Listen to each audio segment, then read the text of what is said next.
안녕하세요.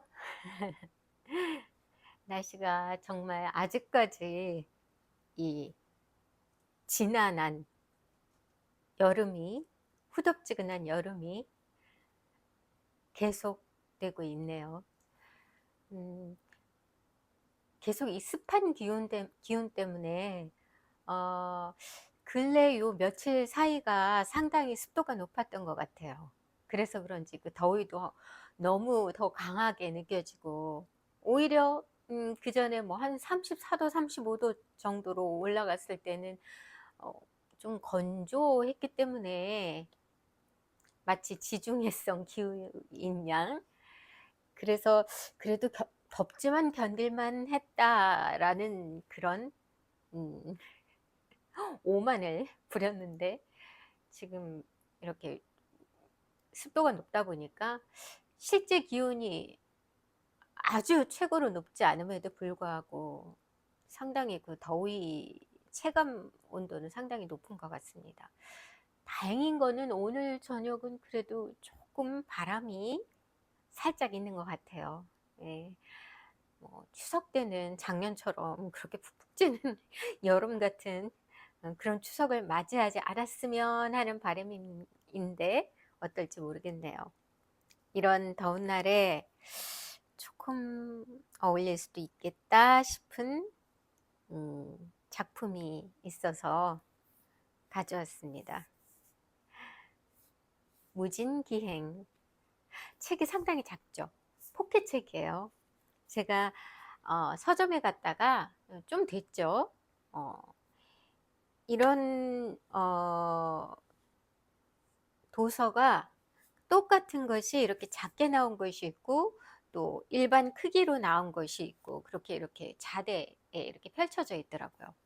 그래서 이렇게 갖고 다니면서 좀 짬짬이 보기에는 나름 뭐 어차피 안경은 써야 하니까 괜찮지 않을까 싶어서 샀는데, 한 손 안에 쏙 들어오고 나름 매력 있네요.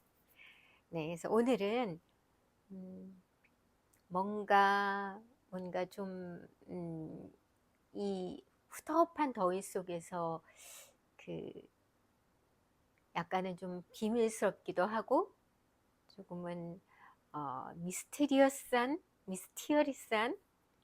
그런 느낌을 물씬 풍기는 그런 60년대 작품인 단편 소설 무진기행을 여러분께 소개해 드리고 낭독해 드리려고 합니다. 네, 이 무진기행은 1964년인가 아마 나왔을 거예요. 그때 이 작가는 너무나도 유명하신 김상옥 작가십니다. 소설가이신데 어, 이때가 20대였어요. 이 소설 단편을 발표한 것이 무려 62년도인가 언젠가 그때쯤에 아마 등단을 하셨던 것 같아요.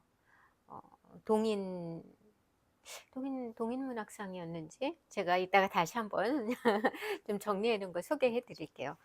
그러니까 정말 뭐 20대 초 중반을 넘어가지 않은 그런 나이였는데도 불구하고 굉장히 뭔가 심리적이고 세련되고, 지금 봐도 이게 전혀 이렇게 좀 뭔가 좀 옛날스럽다 하지 않은 세련된 느낌의 감각적인 그런 단편 소설입니다.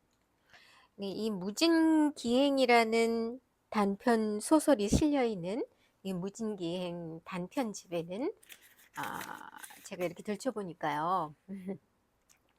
작품이 4개가 있습니다. 생명연습, 차나 한 잔, 서울 1964년 겨울, 그리고 바로 이 무진기행, 이렇게 되어 있습니다. 무진기행이라는 작품은 저도 굉장히 뭔가 좀 친숙하다, 이 제목이, 이런 생각을 많이 했는데, 이것은 제가 학력고사 볼 때만 해도 어, 나오진 않았던 것 같은데, 아마 수능이나 이런 데 시험에 많이 등장한 단편 소설이라고 하더라고요. 네, 이 무진기행이 왜 이렇게 익숙한가 했더니, 제가 뭐 시험 준비를 하는데 과거에 봤었다 해서 그렇게 접한 것은 아니고, 음 이게 아마 영화화 됐는데 제가 직접 극장에서 상영된 영화는 본 적이 없었고, 아마 TV 문학관에서 살짝 접했던 것도 같고요. 어 그리고 어떤 상호랄까요? 뭐 그런 어떤 나름의 어 보통 명사처럼, 무진기행이라는 어떤 그냥 고유 명사 같은 제목이 아니라 어 마치 좀 이렇게 보통 명사화된 것 같은, 그런, 이렇게 종종 이 이름을 빌려다가 쓴 어떤 부분들이 있었던 것 같아요. 상호 비슷한 것도 있었고, 어 여러 가지 좀 그러지 않았나, 그래서 익숙하지 않았나. 음 얼핏 이 작품도 어슴푸레하게 비슷한 내용의 그 TV 문학관에서 봤던 것 같은 느낌도 들고요. 어찌 됐든 이 작품은 1964년 사상계에 발표됐던 작품인데요. 여기 무진기행의 무진이란 뜻은 실제로 우리나라에 있는 지명은 아니에요. 어, 안개 무자에 나로 진자를 써서 무진이라는, 안개, 뭐 번역을 하자면은 해석을 하자면 안개 나라가 되겠는데요. 나름의 이런 어떤 그 미스티어리어스한, 뭔가 이렇게 어중간한 어슴푸레한 뭔가 회색지대 같은 그런 하나의 그 지명을 만든 거죠. 그래서 무진이라는 어떤 그 실제하지 않은 그런 이름을 부여해서 어, 무진기행이라는 어, 단편을 지으신 것 같습니다. 아마 제가 찾아본 바로는 이 무진이라는 곳에 모델이 된 곳은 전남 순천이었을 거라는, 거의, 왜냐하면은 이 김승옥 작가는 일본에서 태어났지만 어린 시절 생활했던 곳은 순천이라고 해요. 그 순천에서 어린 시절을 보냈던 것이 그냥 생뚱맞게 그냥 전혀 모르는 그런 도시로서 간 것이 아니라 아마 대대로 그 지역이 어떤 어, 본가가 됐던 지역이었던 것 같아요. 근데 이 순천의 특징은 순천 많이 있잖아요. 그쪽이 상당히 좀 습하고 안개도 많이 끼고, 여러 가지 어떤 배경을 봤을 때 전남 순천을 아마 모티브로 한 것이 아니었을까라고 합니다. 그리고 공지영의 소설 도가니에서 거기서도 무진시가 등장을 한다고 합니다. 나름의 어떤 공지영님의 오마주, 공지영님의 김승옥님에 대한 오마주가 되겠죠. 제가 왜 이렇게 익숙한가 했더니 뭐 드라마 창작물 지명으로 종종 많이 나왔다고 합니다. 그리고 영화도 3번에 걸쳐서 영화가 만들어졌는데, 67년에 김수용 감독의, 신성일, 윤정희 주연의 그냥 그대로 그냥 안개라는 그런 영화로 영화가 됐다고 하는데요. 지금까지 3번의 영화화된 어떤 그 무진기행의 영화 중에서는 가장 높은 평가를 받았다고 해요. 그리고 지금 그 필름을 복원해서 손을 봐서 네이버 캐스트에서 무료 시청이 가능하다고 하니까 한번 보는 것도 괜찮을 것 같아요. 그리고 두 번째로는 1974년에 제목을 황홀이라고 해서, 왜 황홀하다고 했을까? 이 무진이라는 지역에 대해서 어떤 부여하는 나름의 해석이 다 다를 텐데, 아마 여기서 부각되는 것은 거기 그 무진 지역에서 주는 그 무진이 대표하는 어떤 미스티어리어스한 것을 나름의 어떤 매력, 뭐 마술과 같은, 그래서 황홀이라고 하지 않았을까 싶기도 해요. 남궁원, 윤정희 주연이었고요. 그리고 1986년에 무진 흐린 뒤 안개라는 작품으로도 영화가 되었다고 합니다. 그리고 제가 말씀드렸던 것처럼 TV 문학관에서도 다루었기도 했고요. 음, 이걸 이 작품을 읽어보면서 굉장히 어떤 그 연상되는 영화가 있어요. 제가 이제 두 번을 본 영화인데, 물론 뭐 그 3차, 4차, 5차를 보신 분들도 있더라고요. 아예 안 본 분은 계실지 모르지만 한 번 보고 끝난 분들은 없는 영화. 네, 헤어질 결심. 네, 거기서 이포라는 지역이 있는데 그 이포라는 지역도 상당히 그 늘 안개 자욱한, 그리고 그곳에서 나오는 흐르는 기본에 깔리는 음악도 정훈이의 안개 노래가 계속 깔리죠. 뭔가 그런 알 수 없는 미스테리한 그런 지역에서의 어떤 사건 혹은 매혹, 뭐 여러 가지가 어떤 인간 심리에 대한 그런 것을 응집해서 보여주는 그런 환경적인 그런 지명. 음, 이 무진이 바로 헤어질 결심에서 이포가, 이포라는 지역이 이포도 있는 지역이 아니거든요. 그것도 어떤 지어진 이름인데 그 이포라는 지역이 어, 나름 그 무진을 모티브로 한 것이 아닐까, 뭐 그렇다는 얘기도 종종 있더라고요. 네. 자, 그럼 김승옥님에 대해서 좀 말씀을 드리자면은 41년도 12월에 태어나셨는데 서울대 물리대에 불문과를 졸업하셨고, 바로 이 데뷔를 한 것이 62년도에 한국일보 신춘문예 생명연습이라는 작품으로 데뷔를 하셨다고요. 20대 초반이었어요. 대단하지 않습니까? 20대 초반에 물론 등단할 수도 있겠죠. 근데 이 무진기행 자체가 그 후로 2년 후임에도 불구하고, 제가 생명연습은 아직 읽어보질 않았는데 이 무진기행을 읽었을 때 정말 뭐 20대 중반도 안 된 청년이 썼으리라고 생각하기에는 뭔가 상당히 좀 더 많은 경험이 있었을 것 같고, 그리고 뭔가 그 문체라든가 이런 게 또 상당히 감각적이고 세련된 느낌이었어요. 어떤 표현한다든가 이런 것에서 있어서, 그래서 상당히 그 천재적 기질이 있지 않으셨을까. 물론 좋은 학교도 다니셨지만. 그리고 바로 이듬해 이 책에도 실렸죠. 서울 1964년 겨울. 이 작품으로 또 동인문학상을 타셨다고 합니다. 그리고 이 무진기행을 가지고 66년에는 시나리오도 직접 집필하셨고요. 그리고 68년에는 이어령 선생님의 장군의 수염을 각색했는데 그 각본상, 대종상 각본상을 수상하셨다고 해요.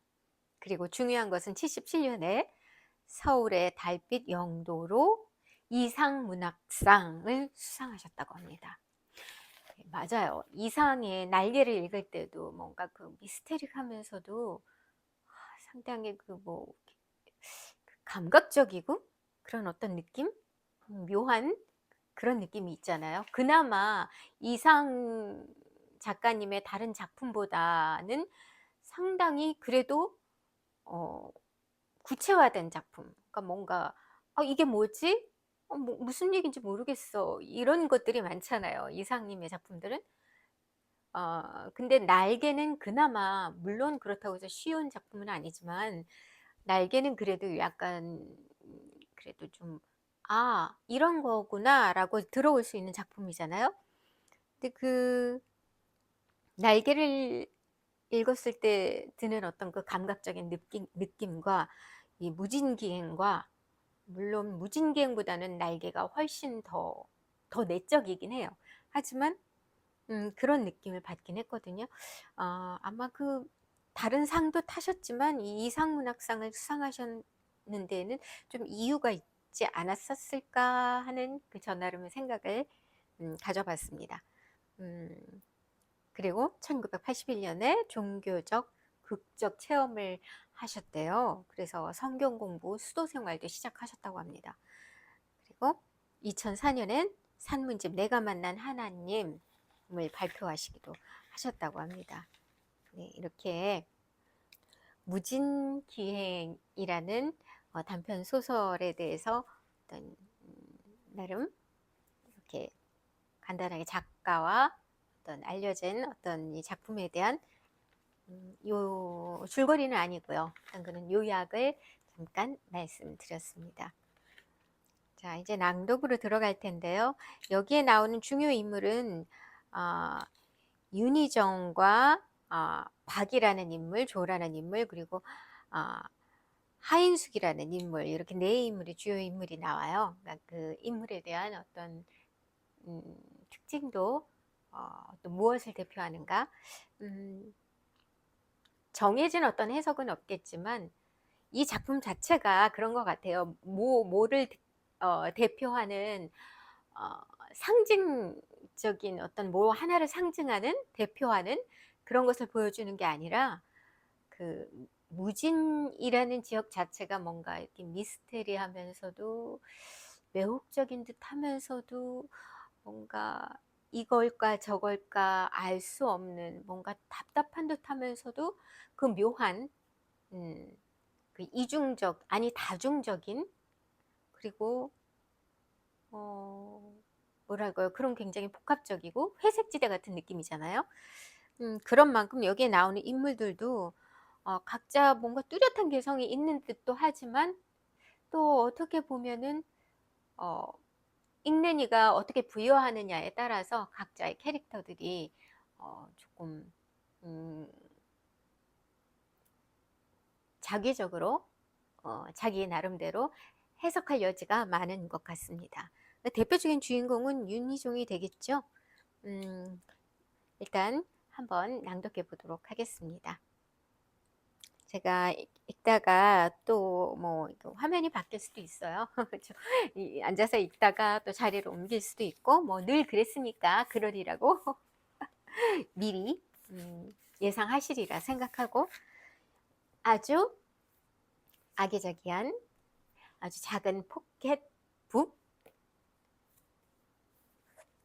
무진기행, 소설집 중에 무진기행을 이제 낭독하도록 하겠습니다. 손에 쫙 쥐어지니까 좀 묘하네요. 느낌이. 무진기행, 김승옥 지음. 무진기행. 무진으로 가는 버스. 버스가 산모퉁이를 돌아갈 때 나는 무진이라는 이정비를 보았다. 그것은 옛날과 똑같은 모습으로 길가의 잡초 속에서 튀어나와 있었다. 내 뒷좌석에 앉아있는 사람들 사이에서 다시 시작된 대화를 나는 들었다. 앞으로 10km 남았군요. 예, 한 30분 후에 도착할 겁니다. 그들은 농사관계의 시찰원들인 듯했다. 아니, 그렇지 않은지도 모른다. 그러나 하여튼 그들은 생문이 있는 반소매 셔츠를 입고 있었고 대두렁지게 바지를 입고 지나쳐오는 마을과 들과 산에서 아마 농사관계 전문가들이 아니면 할 수 없는 관찰을 했고 그것을 전문적인 용어로 얘기하고 있었다. 광주에서 기차를 내려서 버스를 갈아탄 이래 나는 그들의 시골 사람들답지 않게 낮은 목소리로 점자를 빼면서 얘기하는 것을 반수면 상태 속에서 듣고 있었다. 버스 안의 좌석들은 많이 비어 있었다. 그 시찰원들의 대화에 의하면 농번기이기 때문에 사람들이 여행을 할 틈이 없어서라는 것이었다. 무지는 명산물이 뭐 별로 없지요? 그들은 대화를 계속하고 있었다. 별게 없죠. 그러면서도 그렇게 많은 사람들이 살고 있다는 건 좀 이상스럽거든요. 바다가 가까이 있으니 항구로 발전할 수도 있었을 텐데요. 가보시면 아시겠지만 그럴 조건이 되어 있는 것도 아닙니다. 수심이 얕은 데다가 그런 얕은 바다를 몇백 리나 밖으로 나가야만 비로소 수평선이 보이는 진짜 바다다운 바다가 나오는 곳이니까요. 그럼 너 역시 농촌이군요. 그렇지만 이렇다 할 평화가 있는 것도 아닙니다. 그럼 그 5, 6만이 되는 인구가 어떻게들 살아가나요? 그러니까 그럭저럭이란 말이 있는 게 아닙니까? 그들은 점잖게 소리내어 웃었다. 뭐 아무리 그렇지만 한 구장에 명산물 하나쯤은 있어야지. 웃음 끝에 한 사람이 말하고 있었다. 무진의 명산물이 없는 게 아니다. 나는 그것이 무엇인지 알고 있다. 그것은 안개다. 아침에 잠자리에서 일어나서 밖으로 나오면 밤사이에 진주에 온 적군들처럼 안개가 무진을 삥 둘러싸고 있는 것이었다. 무진을 둘러싸고 있던 산들도 안개에 의하여 보이지 않는 먼 곳으로 유배당해 버리고 있었다. 안개는 마치 이승에 한이 있어서 매일 밤 찾아오는 여귀가 뿜어내 놓은 입김과 같았다. 해가 떠오르고 바람이 바다 쪽에서 방향을 바꿔 불어오기 전에는 사람들의 힘으로서는 그것을 헤쳐버릴 수가 없었다. 손으로 잡을 수 없으면서도 그것을 뚜렷이 존재했고 사람들을 둘러쌌고 먼 곳에 있는 것으로부터 사람들을 떼어놓았다. 해가 떠오르고 바람이 바다 쪽에서 방향을 바꿔 불어오기 전에는 사람들의 힘으로서는 그것을 헤쳐버릴 수가 없었다. 손으로 잡을 수 없으면서도 그것은 뚜렷이 존재했고 사람들을 둘러쌌고 먼 곳에 있는 것으로부터 사람들을 떼어놓았다. 안개, 무진의 안개, 무진의 아침에 사람들이 만나는 안개. 사람들로 하여금 해와 바람을 간절히 부르게 하는 무진의 안개. 그것이 무진의 명산물이 아닐 수 있을까? 사람들로 하여금 해와 바람을 간절히 부르게 하는 무진의 안개.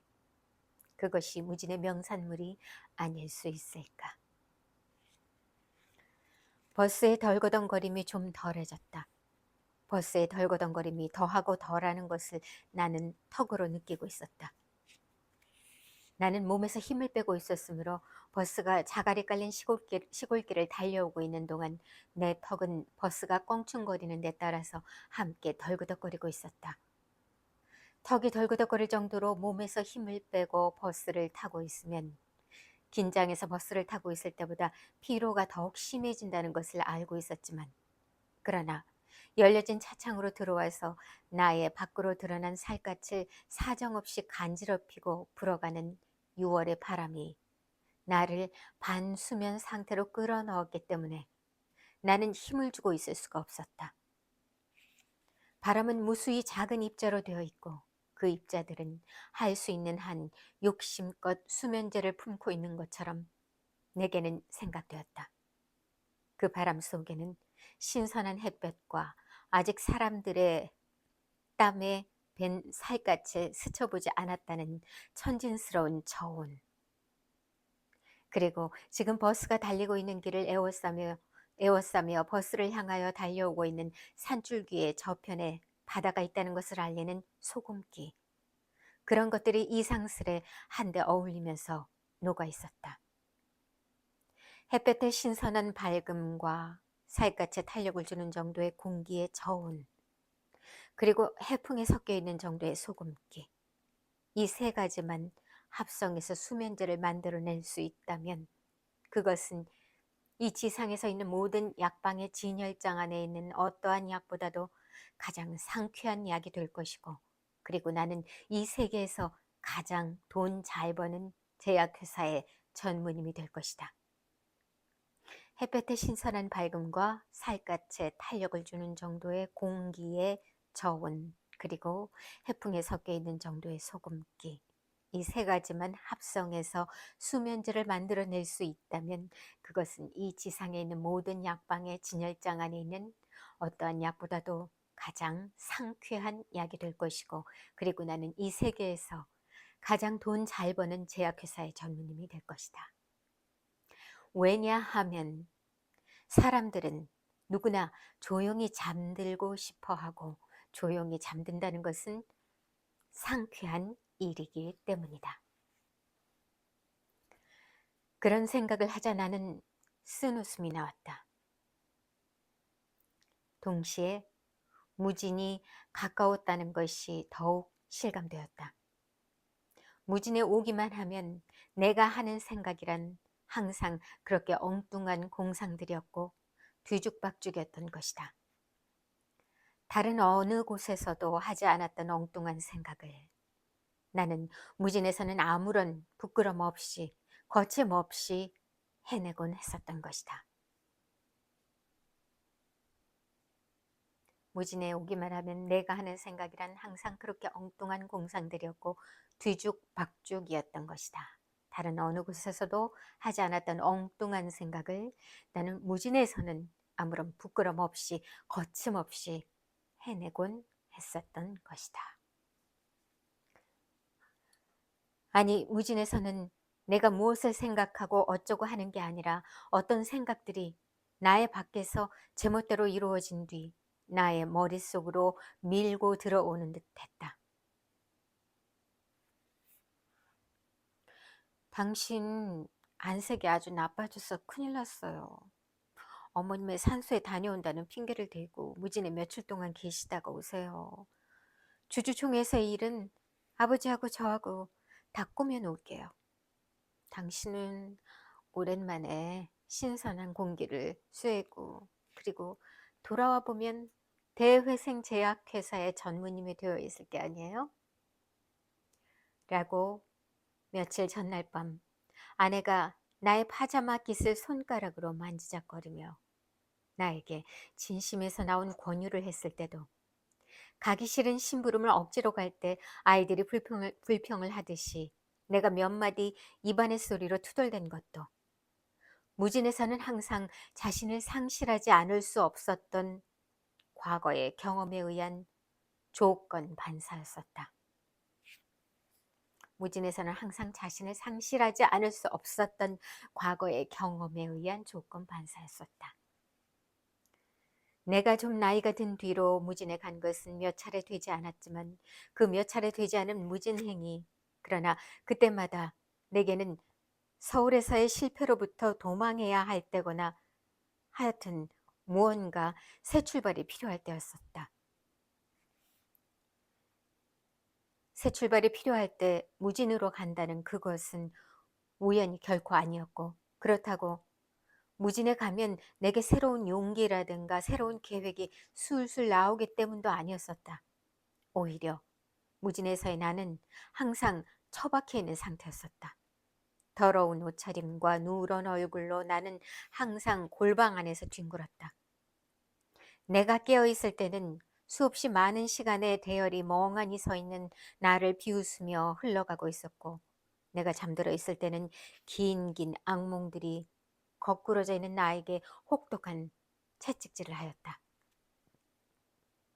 나의 무진에 대한 연상의 대부분은 나를 돌봐주고 있는 노인들에 대하여 신경질을 부리던 것과 골방 안에서의 공상과 불면을 쫓아보려고 행했던 수음과 곧잘 편도선을 붓게 하던 독한 담배꽁초와 우편 배달부를 기다리던 초조함 따위거나 그것들에 관련된 어떤 행위들이었다. 물론 그것들만 연상되었던 것은 아니다. 서울의 어느 거리에서고 나의 청각이 문득 외부로 향하면 무자비하게 쏟아져 들어오는 소음에 비틀거릴 때거나 밤늦게 신당동 집 앞에 포장된 골목을 자동차로 올라갈 때 나는 물이 가득한 강물이 흐르고 잔디로 덮인 방죽이 시우리 밖에 바닷가까지 뻗어나가 있고 작은 숲이 있고 다리가 많고 골목이 많고 흙담이 많고 높은 포플러가 에워싼 운동장을 가진 학교들이 있고 바닷가에서 주워온 까만 자갈들이 깔린 뜰을 가진 사무소들이 있고 대로 만든 와상이 밤거리에 나앉아 있는 시골을 생각했고 그것은 무진이었다. 이 무진에 대한 쭉 나름의 이미지가 나와 있습니다.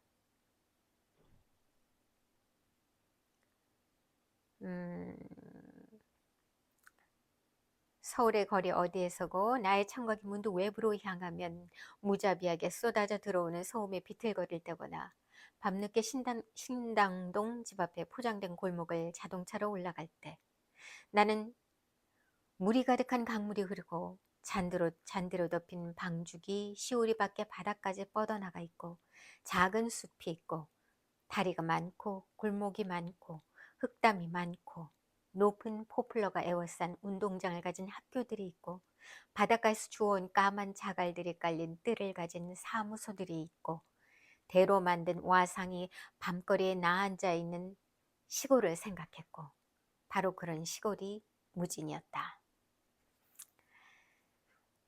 문득 한 적이 그리울 때도 나는 무진을 생각했었다. 그러나 그럴 때의 무진은 내가 관념 속에서 그리고 있는 어느 아늑한 장소일 뿐이지 거기엔 사람들이 살고 있지 않았다. 무진이라고 하면 그것의 연상은 아무래도 어둡던 나의 청년이었다. 그렇다고 무진의 연상이 꼬리처럼 항상 나를 따라다녔다는 것은 아니다. 차라리 나의 어둡던 세월이 일단 지나가 버린 지금은 나는 거의 항상 무진을 잊고 있었던 편이다. 어제 저녁 서울역에서 기차를 탈 때에도 물론 전속 나온 아내와 회사 직원 몇 사람에게 일러둘 말이 너무 많아서 거기에 정신이 쏠려 있던 탓도 있었겠지만 하여튼 나는 무진에 대한 그 어두운 기억들이 그다지 실감나게 되살아 나오지 않았다. 그런데 오늘 이른 아침 광주에서 기차를 내려서 역 구내를 빠져나올 때 내가 본 한 미친 여자가 그 어두운 기억들을 휙 잡아 끌어당겨서 내 앞에 던져주었다. 그 미친 여자는 나일론의 치마 저고리를 맵시 있게 입고 있었고 팔에는 시절에 맞추어 고른 듯한 핸드백도 걸치고 있었다. 얼굴도 예쁜 편이고 화장이 화려했다. 그 여자가 미친 사람이라는 것을 알 수 있는 것은 쉼없이 굴리고 있는 눈동자와 그 여자를 에워싸고 서서 선 하품을 하며 그 여자를 놀려대고 있는 구두닦이 아이들 때문이었다. 공부를 많이 해서 돌아버렸대. 아니야, 남자한테서 채여서야. 저 여자 미국말도 참 잘한다? 물어볼까? 아이들은 그런 얘기를 높은 목소리로 하고 있었다. 좀 나이가 든 여드름쟁이 구두닦이 하나는 그 여자의 젖가슴을 손가락으로 집적거렸고 그럴 때마다 그 여자는 여전히 무표정한 얼굴로 비명만 지르고 있었다.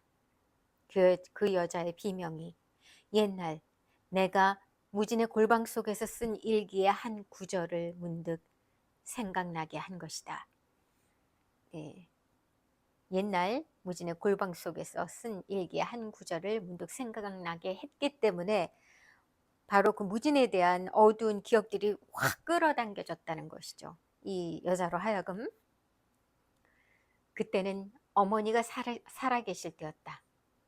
6.25 사변으로 대학의 강의가 중단되었기 때문에 서울을 떠나는 마지막 기차를 놓친 나는 서울에서 무진까지의 천여리 길을 발가락이 몇 번이고 불을 터지도록 걸어서 내려왔고 어머니에 의해서 골방에 처박혀졌고 의영군의 징발도 그 후에 국군의 징병도 모두 기피해버리고 있었었다. 내가 졸업한 무진의 중학교의 상급반 학생들이 무명지의 붕대를 감고 이 몸이 죽어서 나라가 선다면 을 부르며 읍 광장에 서 있는 트럭들로 행진해 가서 그 트럭들에 올라타고 일선으로 떠날 때도 나는 골방 속에 쭈그리고 앉아서 그들의 행진이 집 앞을 지나가는 소리를 듣고만 있었다. 전선이 북쪽으로 올라가고 대학이 강의를 시작했다는 소식이 들려왔을 때도 나는 무진의 골방 속에 숨어 있었다. 모두가 나의 홀어머님 때문이다. 모두가 전쟁터로 몰려갈 때 나는 내 어머니에게 몰려서 골방 속에 숨어서 수음을 하고 있었다. 이웃집 젊은이의 전사 통지가 오면 어머니는 내가 무사한 것을 기뻐했고 이따금 일선의 친구에게서 군사 우편이 오기라도 하면 나 몰래 그것을 찢어버리곤 했었다. 내가 골방보다는 전선을 택하고 싶어 하는 것을 알고 있었기 때문이다. 그 무렵에 쓴 나의 일기장들은 그 후에 태워버려서 지금은 없지만 모두가 스스로를 모멸하고 오역을 웃으며 견디는 내용들이었다. 어머니, 혹시 제가 지금 미친다면 대강 다음과 같은 원인들 때문일 테니 그 점에 유의하셔서 저를 치료해 보십시오. 이러한 일기를 쓰던 때를 이른 아침 역 구역내에서 본 미친 여자가 내 앞으로 끌어당겨 주었던 것이다. 무진이 가까웠다는 것을 나는 그 미친 여자를 통하여 느꼈고, 그리고 방금 지나친 먼지를 둘러쓰고 잡초 속에서 튀어나와 있는 이정비를 통하여 실감했다. 이번에 자네가 전무가 되는 건 틀림없는 거고, 그러니 자네 한 일주일 동안 시골에 내려가서 긴장을 풀고 푹 쉬었다 오게. 전무님이 되면 책임이 더 무거워질 테니 말이야. 아내와 장인 영감은 자신들은 알지 못하는 사이에 퍽 영리한 권유를 내게 한 셈이었다. 내가 긴장을 풀어버릴 수 있는, 아니 풀어버릴 수밖에 없는 곳을 무진으로 정해준 것은 대단히 영리한 것이었다. 버스는 무진 읍내로 들어서고 있었다. 기와 지붕들도 양철 지붕들도 초가 지붕들도 6월 하순의 강렬한 햇볕을 받고 모두 은빛으로 번쩍이고 있었다. 철공소에서 들리는 쇠망치 두드리는 소리가 잠깐 버스로 달려들었다가 물러났다. 어디선지 분유 냄새가 새어 들어왔고, 병원 앞을 지날 때는 크레졸 냄새가 났고, 어느 상점의 스피커에서는 느려 빠진 유행가가 흘러나왔다. 거리는 텅 비어 있었고 사람들은 처마 끝에 그늘에 쭈그리고 앉아 있었다. 어린아이들은 발가벗고 기웃덩거리며 그늘 속을 걸어 다니고 있었다. 읍에 포장된 광장도 거의 텅 비어 있었다. 햇볕만이 눈부시게 그 광장 위에서 꿇고 있었고, 그 눈부신 햇볕 속에서, 정적 속에서 개 2마리가 혀를 빼물고 교미를 하고 있었다. 이 소제목들로 나눠져 있는데요. 지금까지는 무진으로 가는 버스였고요. 다음은 밤에 만난 사람들. 저녁 식사를 하기 조금 전에 나는 낮잠에서 깨어나서 신문지국들이 몰려있는 거리로 갔다. 이모님 댁에서는 신문을 구독하고 있지 않았다. 그렇지만 신문은 도회인이 누구나 그렇듯이 이제 내 생활의 일부로서 내 하루의 시작과 끝을 맡아보고 있었던 것이다. 내가 찾아간 신문지국에 나는 이모님 댁의 주소와 약도를 그려주고 나왔다. 밖으로 나올 때 나는 내 등 뒤에서 지구간에 있던 사람들이 그들끼리 무엇라고 수군거리는 소리를 들었다. 아마 나를 알고 있는 사람들이었던 모양이다. 그래? 거만하게 생겼는데 출세했다지? 옛날 폐병. 그런 속삭임 속에서 나는 밖으로 나오면서 은근히 한마디를 기다리고 있었다. 그러나 결국 안녕히 가십시오는 나오지 않고 말았다. 그것이 서울과의 차이점이었다. 그들은 이제 점점 수군거림의 소용돌이 속으로 끌려 들어가고 있으리라. 자기 자신조차 잊어버리면서 나중에 그 소용돌이 밖으로 내던져졌을 때 자기들이 느낄 공허감도 모른다는 듯이 수군거리고 또 수군거리고 있으리라. 바다가 있는 쪽으로 바람이 불어오고 있었다. 몇 시간 전에 버스에서 내릴 때보다 거리는 많이 번잡해졌다. 학생들이 학교에서 돌아오고 있었다. 그들은 책가방이 주체스러운 모양인지 그것을 뱅뱅 돌리기도 하며 어깨 너머로 넘겨들기도 하며 두 손으로 껴안기도 하며 혀끝에 침으로 방울을 만들면서 그것을 입바람으로 훅 불어 날리곤 했다. 학교 선생들과 사무소의 직원들도 달그닥거리는 빈 도시락을 들고 축 늘어져서 지나가고 있었다. 모든 것이 다 왠지 무진의 그 무겁고 습한 안개처럼 다 축 늘어져 있는 이미지예요. 그렇죠? 그러자 나는 이 모든 것이 장난처럼 생각되었다. 학교에 다닌다는 것, 학생들을 가르친다는 것, 사무소에 출근했다가 퇴근한다는 이 모든 것이 실없는 장난이라는 생각이 든 것이다. 사람들이 거기에 매달려서 낑낑댄다는 것이 우습게 생각되었다. 음, 뭔가 비현실적인 느낌인 거죠. 굉장히 실제 이 속에서 같이 있는 사람이 아니라 마치 무슨 화면을 보고 있듯이 한꺼풀 씌어진 듯한 느낌? 네, 이 무진이 주는 느낌이 뭔가 그렇게끔 만드는 것 같습니다. 이모 댁으로 돌아와서 저녁을 먹고 있을 때 나는 방문을 받았다. 박이라고 하는 무진중학교의 내 몇 해 후배였다. 한때 독서광이었던 나를 이 후배는 무척 존경하는 눈치였다. 그는 학생 시대의 이른바 문학소년이었던 것이다.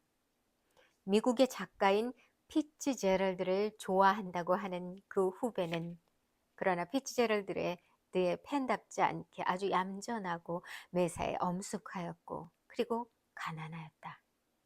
그쵸? 피츠제럴드는 음, 가난했던 사람도 아니었고 엄숙한 사람도 아니었고 네, 바로 요전 동영상에서 다뤘었죠. 피츠제럴드의 단편.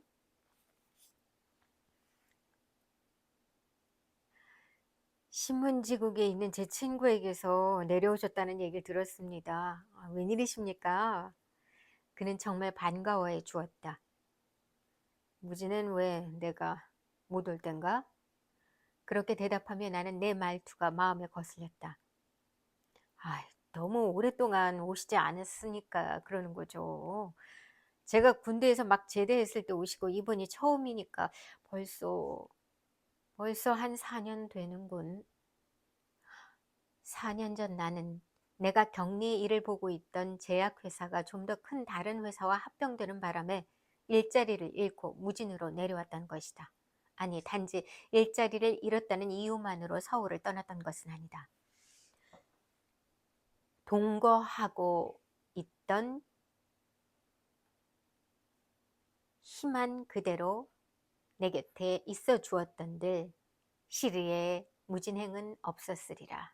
네, 희라는 이름의 한 여성과 동거를 했는데 그때 아마 이별을 했던 모양인데 일자리도 잃고 이별도 했고 그 시점에서 다시 무진에 내려왔는데 그게 바로 4년 전이란 얘기죠. 결혼하셨다더군요. 박이 물었다. 저는 아직 참 좋은 데로 장가 드셨다고들 하더군요. 그래? 자네 왜 여태 결혼하지 않고 있나? 자네 금년에 어떻게 되지? 29입니다. 29이라 아홉 수가 원래 사납다고 하더만 금년에는 어떻게 해보지 그래? 글쎄요. 박은 소년처럼 머리를 긁었다. 4년 전이니까 그 해에 내 나이가 29이었고 희가 내 곁에서 달아나 버릴 무렵에 지금 아내의 전 남편이 죽었던 것이다. 무슨 나쁜 일이 있었던 건 아니겠죠? 옛날에 내 무진행의 내용을 다소 알고 있는 박은 그렇게 물었다. 음,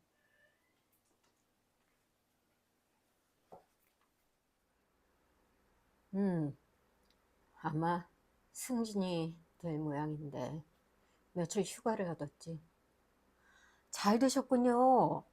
해방 후에 무진중학 출신 중에선 형님이 제일 출세하셨다고도 하고 있어요. 내가? 나는 웃었다. 예, 형님하고 형님 동기 중에서 조형하고요. 조란이 나하고 친하게 지내던 애 말인가? 예, 그 형이 재작년인가 고등고시에 패스해서 지금 여기 세무서장으로 있거든요. 아, 그래? 모르셨어요? 서로 소식이 별로 없었지. 그 애가 옛날엔 여기 세무서에서 직원으로 있었지 아마? 예, 그거 잘 됐군. 오늘 저녁엔 그 친구에게나 가볼까? 친구 조는 키가 작았고 살결이 검은 편이었다. 그래서 키가 크고 살결이 창백한 나에게 열등감을 느낀다는 얘기를 내게 곧잘 했었다. 옛날에 손금이 나쁘다고 판단받은 소년이 있었다. 그 소년은 자기의 손톱으로 손바닥에 좋은 손금을 파가며 열심히 일했다. 드디어 그 소년은 성공해서 잘 살았다. 조는 이런 얘기에 가장 감격하는 친구였다. 참, 요즘 자넨 뭘 하고 있나? 내가 박에게 물었다. 박은 얼굴을 붉히고 잠시 머뭇거리다가 모교에서 교편을 잡고 있다고. 그것이 무슨 잘못이라도 되는 것처럼 우물거리며 대답했다. 좋잖아. 책 읽을 여유가 있으니까 얼마나 좋은가. 난 잡지한 권 읽을 여유가 없네. 뭘 가르치고 있나? 후배는 내 말에 용기를 얻었는지 아까보다는 조금 밝은 목소리로 대답했다. 국어를 가르치고 있습니다. 잘했어. 학교 측에서 보면 자네 같은 선생을 구하기도 힘들 거야. 그렇지도 않아요. 사범대학 출신들 가운데 교원 자격, 교시 합격증 가지고 견디기가 힘들어요. 그게 또 그런가? 박은 아무 말 없이 씁쓸한 미소만 지어 보였다. 저녁 식사 후 우리는 술 한 잔씩을 마시고 나서 세무서장이 된 조의 집을 향하여 갔다. 거리는 어두컴컴했다. 다리를 건널 때 나는 냇가의 나무들이 어슴푸레하게 물속에 비쳐 있는 것을 보았다. 옛날 언젠가 역시 이 다리를 밤중에 건너면서 나는 이 시커멓게 웅크리고 있는 나무들을 저주했었다.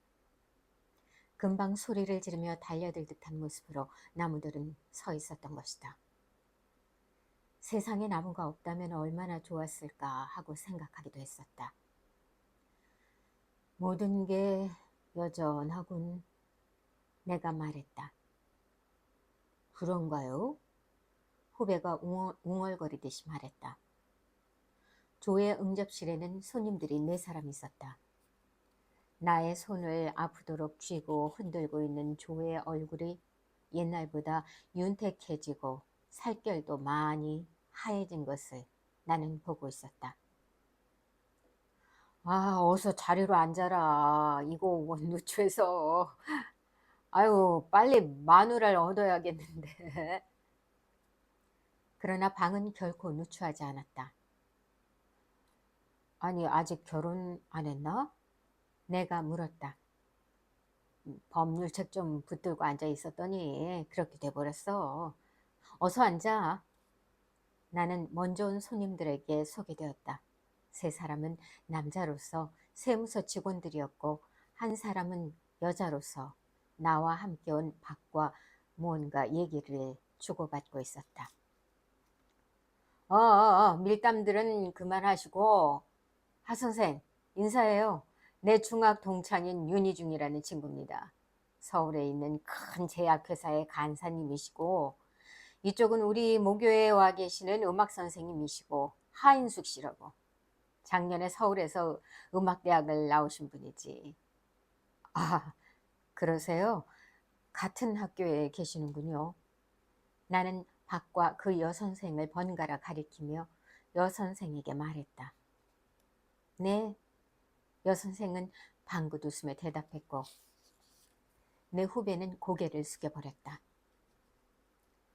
고향이 무진이신가요? 아니에요. 발령이 이곳으로 났기 때문에 저 혼자 와 있는 거예요. 그 여자는 개성 있는 얼굴을 가지고 있었다. 윤곽은 갸름했고 눈이 컸고 얼굴은 노리끼리했다. 전체로 보아서 병약한 느낌을 주고 있었지만 그러나 좀 높은 콧날과 두꺼운 입술이 병약하다는 인상을 버리도록 요구하고 있었다. 그리고 카랑카랑한 목소리가 코와 입이 주는 인상을 더욱 강하게 하고 있었다. 전공이 무엇이었던가요? 성악 공부 좀 했어요. 그렇지만 하 선생님은 피아노도 아주 잘 치십니다. 박이 곁에서 조심스러운 목소리로 끼어들었다. 조도 거들었다. 노래를 아주 잘하시지. 소프라노가 굉장하시거든. 아, 소프라노를 맡으시는가요? 내가 물었다. 네, 졸업 연주회 때 나비 부인 중에서 어떤 갯날을 불렀어요. 그 여자는 졸업 연주회를 그리워하고 있는 듯한 음성으로 말했다. 방바닥에는 비단의 방석이 놓여 있고 그 위에는 화투짝이 흩어져 있었다. 무진이다. 곧 입술을 태울 듯이 불타 들어가는 담배꽁초를 입에 물고 눈으로 들어오는 그 담배 연기 때문에 눈물을 찔끔거리며 눈을 가늘게 뜨고 이미 정오가 가까운 시각에야 잠자리에서 일어나서 그날의 허황한 운수를 점쳐보던 화투짝이었다. 또는 자신을 팽개치듯이 끼어들던 언젠가의 노름판. 그 노름판에서 나의 뜨거워져가는 머리와 떨리는 손가락만을 제외하곤 내 몸을 전혀 느끼지 못하게 만들던 그 화투짝이었다. 화투가 있군, 화투가. 나는 한 장을 집어서 소리가 나게 내려치고 다시 그것을 집어서 내려치고 또 집어서 내려치고 하며 중얼거렸다. 우리 돈 내기 한 판 하실까요? 세무서 직원 중에 하나가 내게 말했다. 나는 싫었다. 다음 기회에 하죠. 세무서 직원들은 싱글싱글 웃었다. 조가 안으로 들어갔다가 나왔다. 잠시 후에 술상이 나왔다. 여기에 얼마쯤 있게 되나? 일주일가량. 청첩장 한 장 없이 결혼해버리는 법이 어딨어. 하기야 청첩장을 보냈더라도 그땐 내가 세무서에서 주 하나 튕기고 있을 때니까 별 수도 없었겠지만 말이다. 난 그랬지만 청첩장 보내야 한다. 염려 마라. 금년 안으로는 받아볼 수 있게 될 거다. 우리는 별로 거품이 일지 않는 맥주를 마셨다. 제약회사라면 그게 약 만드는 데 아닙니까? 그렇죠. 아유, 평생 병 걸릴 염려는 없겠습니다. 그려. 굉장히 우스운 익사를 부렸다는 듯이 직원들은 방바닥을 치며 오랫동안 웃었다. 참 바쁜 학생들한테서 인기가 대단하더구먼. 기껏 5분쯤 걸어오면 될 거리에 살면서 나한테 왜 또 놀러 오지 않았나? 늘 생각은 하고 있었습니다만. 저기 앉아 계시는 하 선생님한테서 자네 얘기 늘 듣고 있었지. 자, 하 선생, 맥주는 술도 아니니까 한 잔 들어봐요. 평소엔 그렇지도 않던데 오늘 저녁에 왜 이렇게 얌전을 피우실까? 네, 네, 거기 놓으세요. 제가 마시겠어요. 맥주는 좀 마셔봤죠. 대학 다닐 때 친구들과 어울려서 방문을 안에서 잠가 놓고 소주도 마셔본 거죠.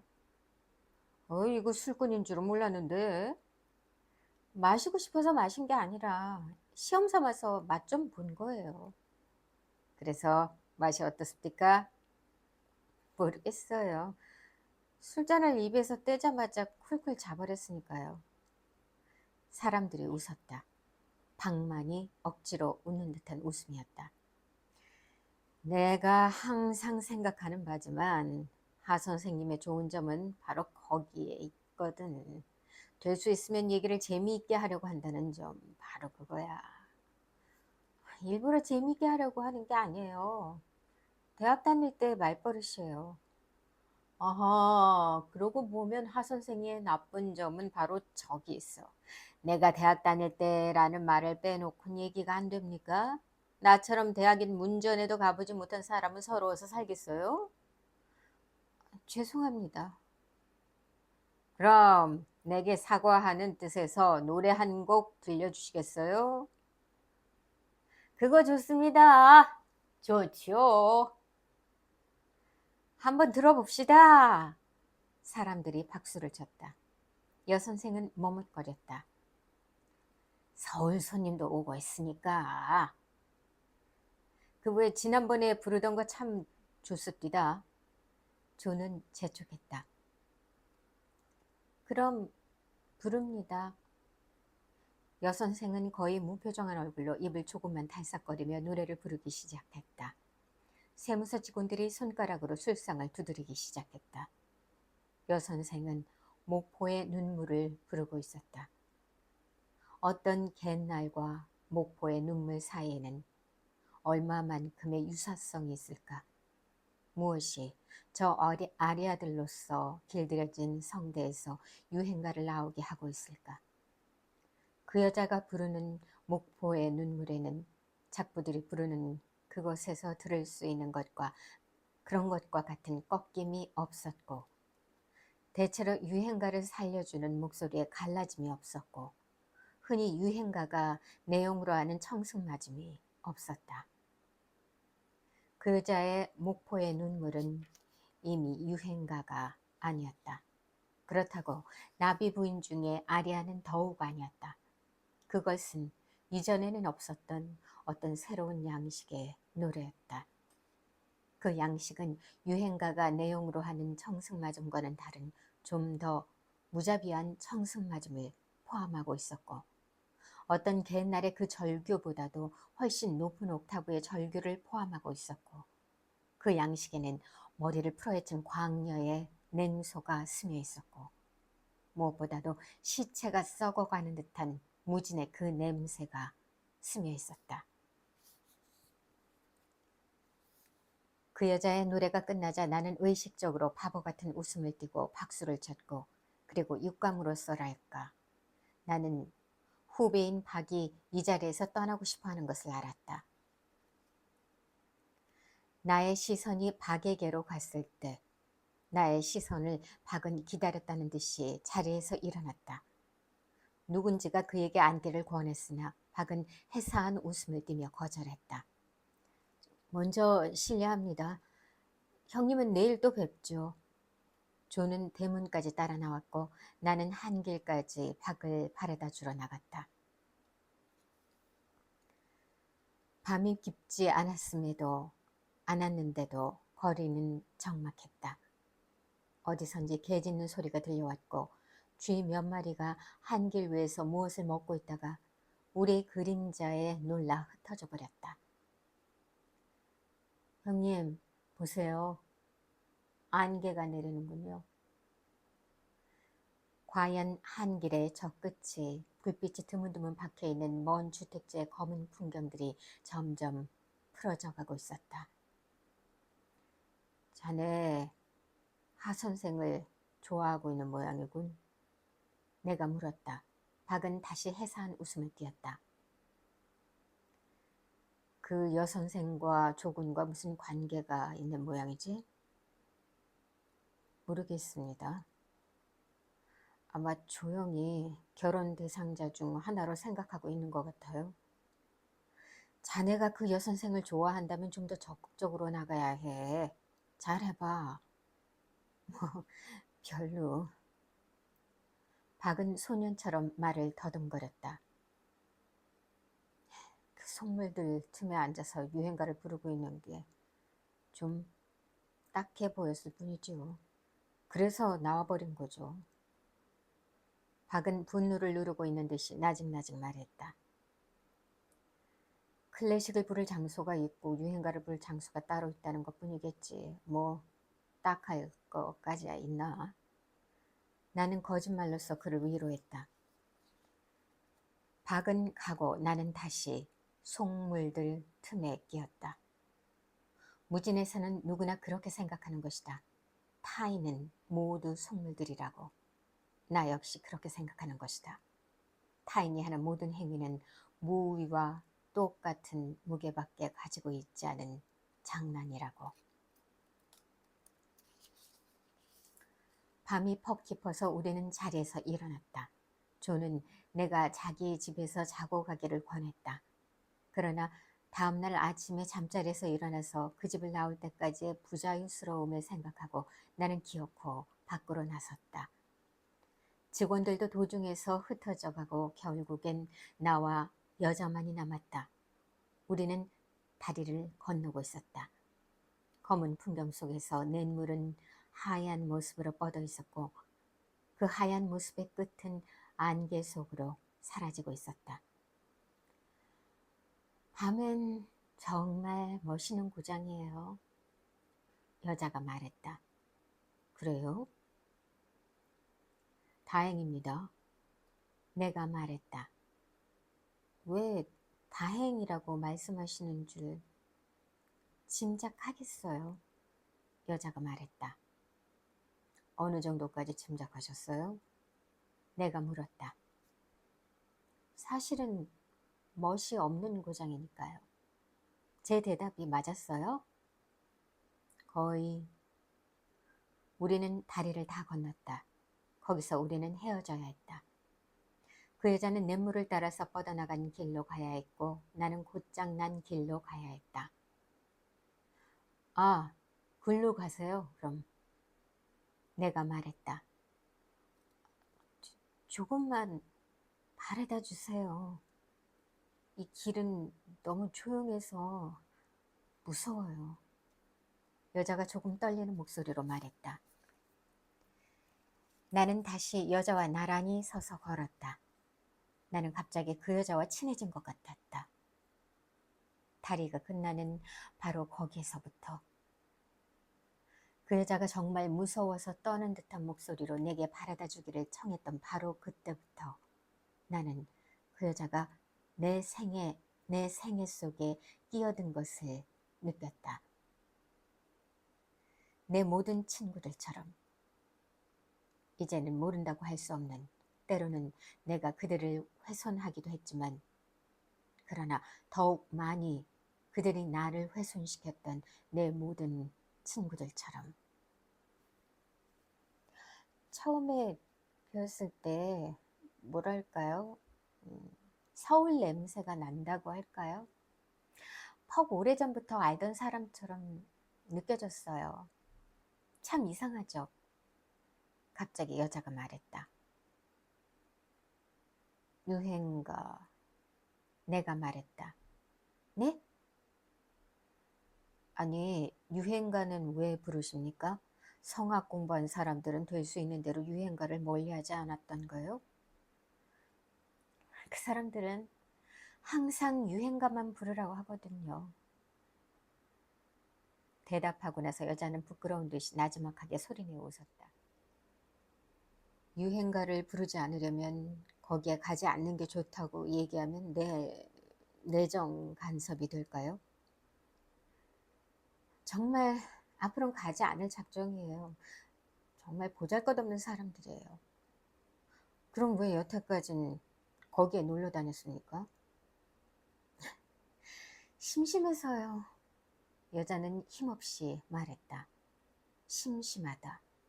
그래, 그게 가장 정확한 표현이다. 아까 바꾸는 하 선생님께서 유행가를 부르고 계시는 게 보기에 딱하다고 하면서 나가버렸죠. 나는 어둠 속에서 여자의 얼굴을 살폈다. 박 선생님은 정말 꽁생원이에요. 여자는 유쾌한 듯이 높은 소리로 웃었다. 선량한 사람이죠. 내가 말했다. 네, 너무 선량하죠. 박군이 하 선생님을 사랑하고 있다는 생각을 해본 적은 없었던가요? 아이, 하 선생님 하지 마세요. 오빠라고 해도 제 큰 오빠뻘이나 되실 텐데요. 그럼 뭐라고 부릅니까? 그냥 제 이름을 불러주세요. 인숙이라고요. 인숙이, 인숙이. 나는 낮은 소리로 중얼거려 보았다. 그게 좋겠군요. 나는 말했다. 인숙은 왜 내 질문을 피하지요? 무슨 질문을 하셨던가요? 여자는 웃으면서 말했다. 우리는 논 곁을 지나가고 있었다. 언젠가 여름밤, 멀고 가까운 눈에서 들려오는 개구리들의 울음소리를, 마치 수많은 비단 조개 껍데기를 한꺼번에 맛보빌 때 나는 듯한 소리를 듣고 있을 때, 나는 그 개구리 울음소리들이 나의 감각 속에서 반짝이고 있는 수없이 많은 별들로 바뀌어져 있는 것을 느끼곤 했었다. 청각의 이미지가 시각의 이미지로 바뀌어지는 이상한 현상이 나의 감각 속에서 일어나곤 했었던 것이다. 개구리 울음소리가 반짝이는 별들이라고 느낀 나의 감각은 왜 그렇게 뒤죽박죽이었을까? 그렇지만 밤하늘에서 쏟아질 듯이 반짝이고 있는 별들을 보고 개구리의 울음소리가 귀에 들려오는 듯 했었던 것은 아니다. 별들을 보고 있으면 나는 나의 어느 별과 그리고 그 별과 또 다른 별들 사이의 안타까운 거리가 과학책에서 배운 바로서가 아니라 마치 나의 눈이 점점 정확해져 가고 있는 듯이 나의 시력에 뚜렷하게 보여오는 것이었다.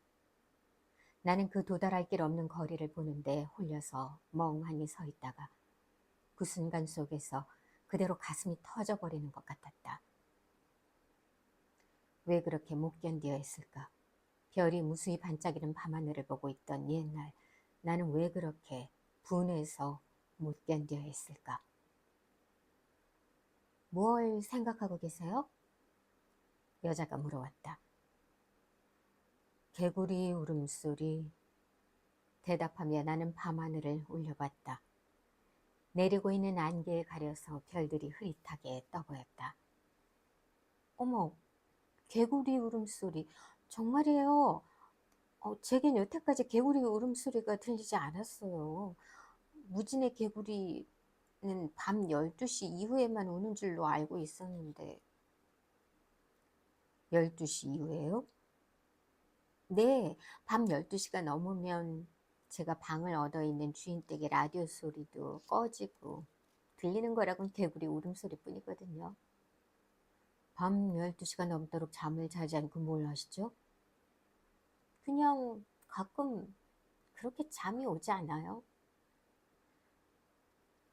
그냥 그렇게 잠이 오지 않는다.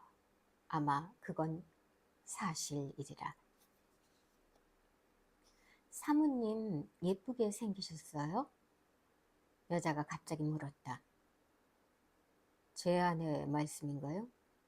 네, 예쁘죠. 나는 웃으면서 대답했다.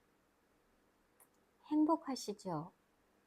돈이 많고 예쁜 부인도 있고 귀여운 아이들이 있고 그러면 아이들은 아직 없으니까 조금 덜 행복하겠군요. 어머, 결혼을 언제 하셨는데 아직 아이들이 없어요? 이제 3년 좀 넘었습니다. 특별한 용무도 없이 여행하시면서 왜 혼자 다니세요? 이 여자는 왜 이런 질문을 할까? 나는 조용히 웃어버렸다. 여자는 아까보다 좀 더 명랑한 목소리로 말했다. 앞으로 오빠라고 부를 테니까 절 서울로 데려가 주시겠어요? 서울에 가고 싶으신가요? 네. 무진이 싫은가요? 미칠 것 같아요. 금방 미칠 것 같아요. 서울엔 제 대학 동창들도 많고. 서울로 가고 싶어 죽겠어요. 여자는 잠깐 내 팔을 잡았다가 얼른 놓았다. 나는 갑자기 흥분되었다. 나는 이마를 찡그렸다. 찡그리고 또 찡그렸다. 그러자 흥분이 가셨다. 그렇지만 이젠 어딜 가도 대학 시절과는 다를 거요. 인수군 여자니까 아마 가정으로 숨어버리기 전에는 어느 곳에 가든지 미칠 것 같을 거요. 그런 생각도 해봤어요. 그렇지만 지금 같아선 가정을 갖는다고 해도 미칠 것 같은 생각이 들어요. 정말 마음에 드는 남자가 아니면요. 정말 마음에 드는 남자가 있다고 해도 여기서는 살기가 싫어요. 전 그 남자에게 여기서 도망하자고 조를 거예요. 그렇지만 내 경험으로는 서울에서의 생활이 반드시 좋지도 않더군요. 책임뿐입니다. 그렇지만 여긴 책임도 무책임도 없는 곳인 거죠. 하여튼 서울에 가고 싶어요. 절 데려가 주시겠어요? 생각해 봅시다. 꼭이에요? 네? 나는 그저 웃기만 했다. 우리는 그 여자의 집 앞까지 왔다. 선생님, 내일은 무엇 하실 계획이세요? 여자가 물었다. 글쎄요. 아침엔 어머님 산소에 다녀와야 하겠고, 그리고 나면 할 일이 없군요. 바닷가에나 가볼까 하는데요. 거긴 한때 내가 방을 얻어 있던 집이 있으니까 인사도 할 겸. 선생님, 내일 거긴 오후에 가세요. 왜요? 저도 같이 가고 싶어요. 내일은 토요일이니까 오전 수업뿐이에요. 그럽시다. 우리는 내일 만날 시간과 장소를 약속하고 헤어졌다.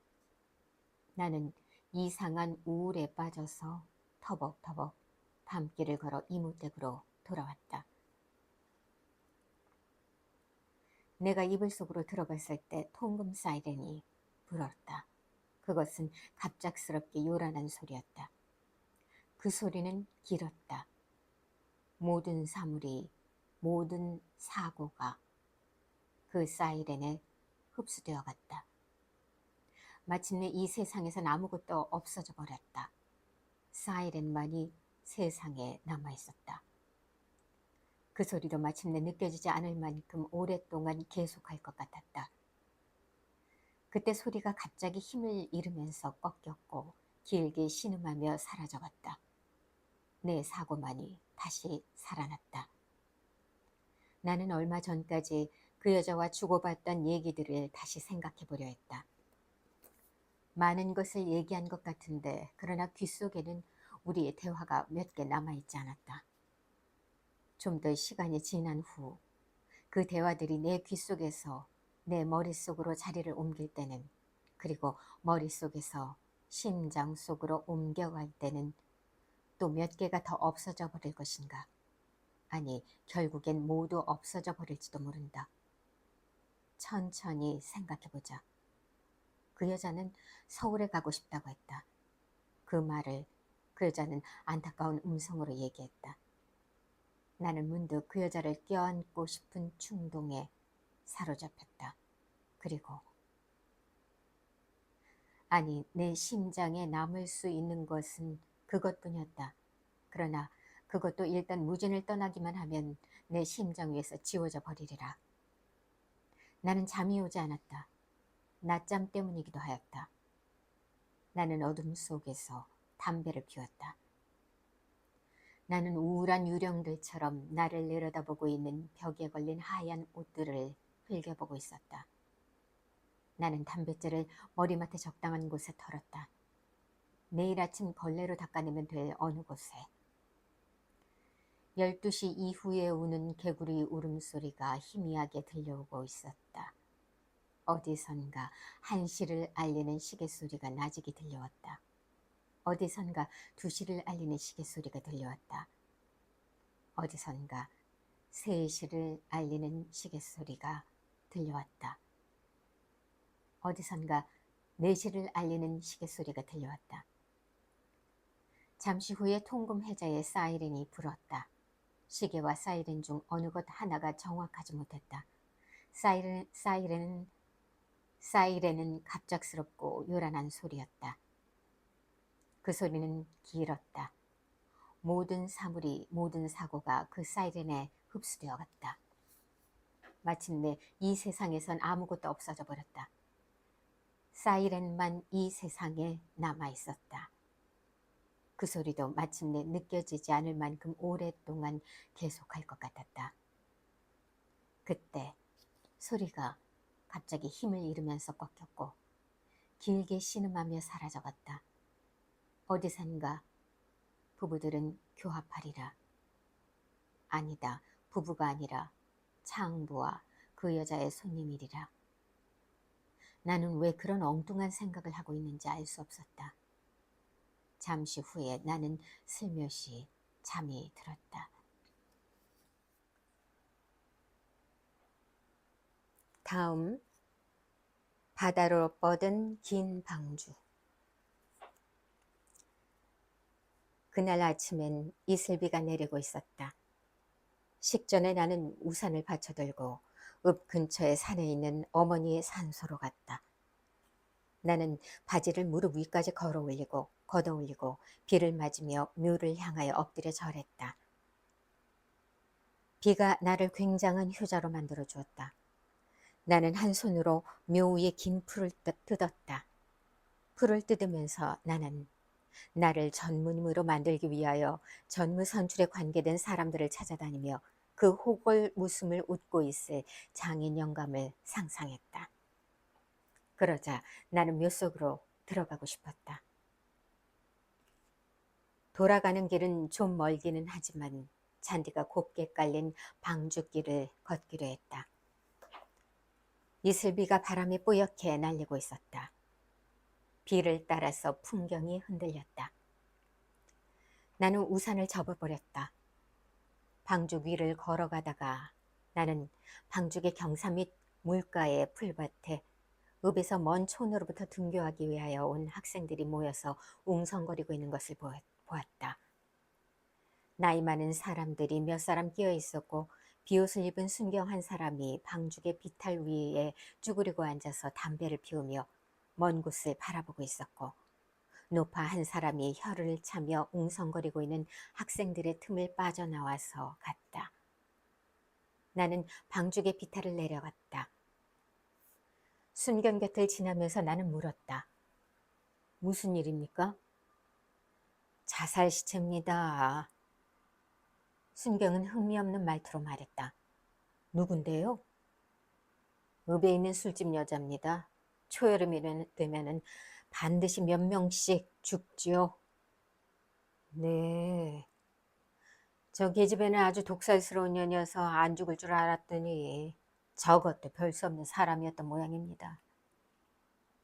네. 나는 물가로 내려가서 학생들 틈에 끼었다.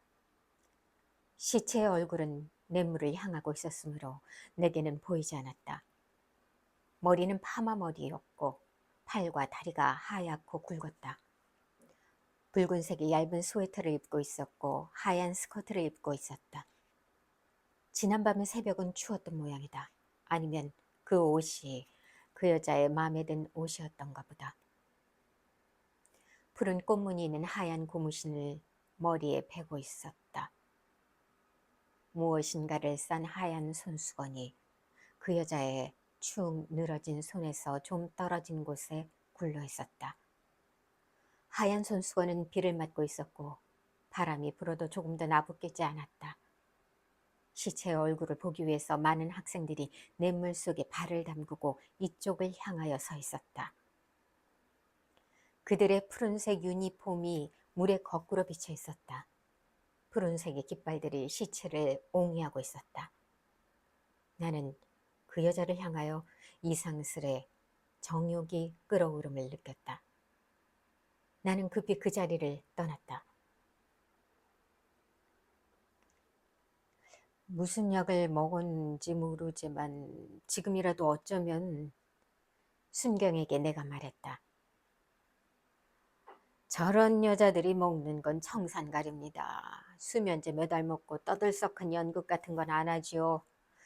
그것만은 고마운 일이지만 나는 무진으로 오는 버스 안에서 수면제를 만들어 팔겠다는 공상을 한 것이 생각났다. 햇볕의 신선한 밝음과 살갗에 탄력을 주는 정도의 공기의 저온, 그리고 해풍에 섞여 있는 정도의 소금기, 이 세 가지를 합성하여 수면제를 만들 수 있다면, 그러나 사실 그 수면제는 이미 만들어져 있었던 게 아닐까. 나는 문득 내가 간밤에 잠을 이루지 못하고 뒤척거리고 있었던 게 여자의 임종을 지켜주기 위해서가 아니었을까 하는 생각이 들었다. 통금해제의 사이렌이 불고 이 여자는 약을 먹고 그제야 나는 슬며시 잠이 들었던 것만 같다. 갑자기 나는 이 여자가 나의 일부처럼 느껴졌다. 아프긴 하지만 아끼지 않으면 안 될 내 몸의 일부처럼 느껴졌다. 나는 접어둔 우산에 묻은 물을 휙휙 뿌리면서 집으로 돌아왔다. 집에는 세무서장인 조가 보낸 쪽지가 기다리고 있었다. 할 일 없으면 세무서에 좀 들러주게. 아침밥을 먹고 나는 세무서로 갔다. 이슬비는 그쳤으나 하늘은 흐렸다. 나는 조의 의도를 알 것 같았다. 서장실에 앉아있는 자기의 모습을 보여주고 싶은 거다. 아니, 내가 비꼬아서 생각하고 있는지 모른다. 나는 고쳐 생각하기로 했다. 그는 세무서장으로 만족하고 있을까? 아마 만족하고 있을 게다. 그는 무진에 어울리는 사람이다. 아니, 나는 다시 고쳐 생각하기로 했다. 어떤 사람을 잘 안다는 것, 잘 아는 체 한다는 것이 그 어떤 사람의 입장에서 보면 무척 불행한 일이다. 우리가 비난할 수 있고 적어도 평가하려고 드는 것은 우리가 알고 있는 사람의 하나는 것이기 때문이다. 조는 러닝 셔츠 바람으로 바지는 무릎 위까지 걷어붙이고 부채를 붙이고 있었다. 나는 그가 초라해 보였고 그러나 그가 흰 커버를 씌운 회전의자 위에 앉아있는 것을 자랑스러워하는 듯한 몸짓을 해보일 때는 그가 가엾게 생각되었다. 바쁘지 않나? 내가 물었다. 나야 뭐 하는 일이 있어야지. 높은 자리라는 건 책임진다는 말만 중얼거리고 있으면 되는 모양이지. 그러나 그는 결코 한가하지 않았다. 여러 사람들이 드나들며 서류에 조의 도장을 받아갔고 더 많은 서류들이 그의 미결함에 쌓여 있었다. 월말에다가 토요일이 되어서 좀 바쁘다. 그는 말했다. 그러나 그의 얼굴은 그 바쁜 것을 자랑스럽게 여기고 있었다. 바쁘다. 자랑스러워할 틈도 없이 바쁘다. 그것은 서울에서의 나였다. 그만큼 여기는 생활한다는 거에 서투를 수 있다고나 할까. 바쁘다는 것도 서투르게 바빴다. 그리고 그때 나는 사람이 자기가 하는 일에 서투르다는 것은 그것이 무슨 일이든지 설령 도둑질이라고 할지라도 서투르다는 것은 보기에 딱하고 보는 사람을 신경질 나게 한다고 생각하였다. 미끈하게 일을 처리해 버린다는 건 우선 우리를 안심시켜준다. 참 어쩌냐 그 하선생이라는 여자는 네 색식감이냐? 내가 물었다. 색식감? 그는 높은 소리로 웃었다. 내 색식감이 그 정도로밖에 안 보이냐? 그가 말했다. 그 정도가 뭐 어때서? 야, 이 야가 빠진 놈아. 넌 빼쫓고 돈 많은 과부를 물어놓고 기껏 내가 어디서 굴러온 줄도 모르는 말라빠진 음악 선생이나 차지하고 있으면 마음이 시원하겠다는 거냐? 말하고 나서 그는 유쾌해 죽겠다는 듯이 웃어댔다. 너만큼만 사는 정도라면 여자가 거지라도 괜찮지 않아? 내가 말했다. 그래도 그게 아니다.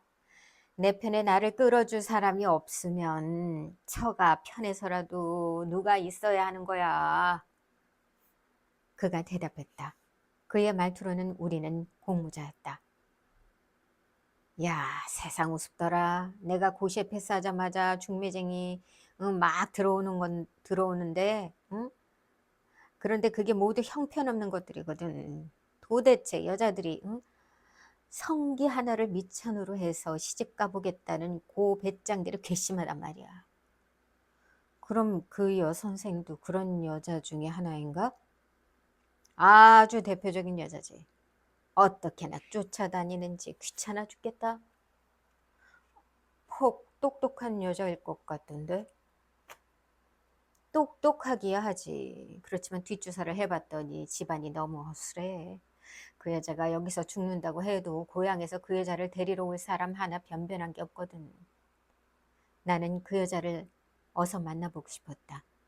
나는 그 여자가 지금 어디서 죽어가고 있는 것처럼 생각되었다. 어서 가서 만나보고 싶었다. 속도 모르는 박구는 그 여자를 좋아한대. 그가 말하면서 빙긋 웃었다. 박군이? 나는 놀라는 채 했다. 그 여자에게 편지를 보내 호소를 하는데 그 여자가 모두 내게 보여주거든. 박군은 내게 연애 편지를 쓰는 셈이지. 나는 그 여자를 만나보고 싶은 생각이 싹 가셨다. 그러나 잠시 후엔 그 여자를 어서 만나보고 싶다는 생각이 되살아났다. 지난 봄엔 그 여자를 데리고 절을 한 번 갔었지. 어떻게 해보려고 했는데 영리한 게 결혼하기 전까지는 절대로 안 된다는 거야. 그래서 무안만 당하고 말았지. 나는 그 여자에게 감사했다. 시간이 됐을 때 나는 그 여자와 만나기로 한 읍내에서 좀 떨어진 바다로 뻗어나가고 있는 방죽으로 갔다. 노란 파라솔 하나가 멀리 보였다. 그것이 그 여자였다. 우리는 구름이 낀 하늘 밑을 나란히 걸어갔다. 저 오늘 박 선생님께 선생님에 관해서 여러 가지 물어봤어요. 그래요? 뭘 제일 중요하게 물어봤을 것 같아요?